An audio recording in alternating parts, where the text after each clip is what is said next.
I'm absolutely disgusted with the acquittal of Rick Chow for killing Cyrus Carmack-Belton. It's a name that we're going to remember. It's a name that will go down in the scrolls like many other young black men who have been unjustifiably killed.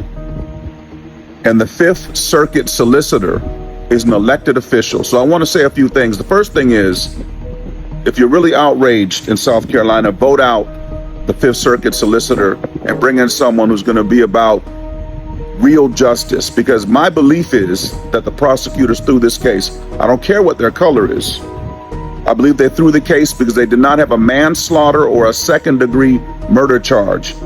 With murder one, you have to prove malice and intent. That's hard to do when you're chasing someone that you have no familiarity with and you kill them. It's an impossible case to prove in most cases, particularly when there is a black child that has been killed and a non-black shooter. The second is voting matters for a very important second reason. And that is that this administration, this white nationalist administration, will not pursue a civil rights charge against Rick Chow. But the truth is the Democrats would. I'm not a Democrat. I don't even care for the Democrats.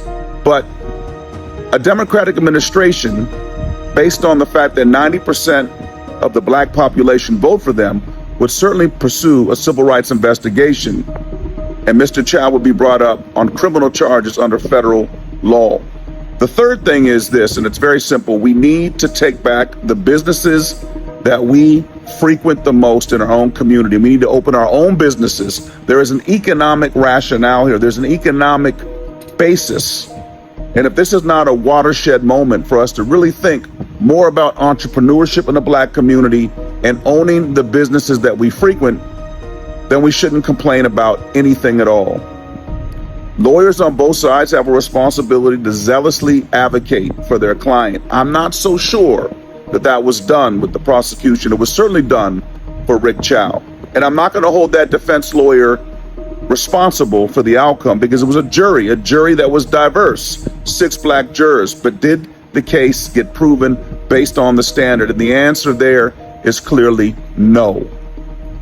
So we have to take this as a watershed moment and take the appropriate actions to ensure this doesn't happen again.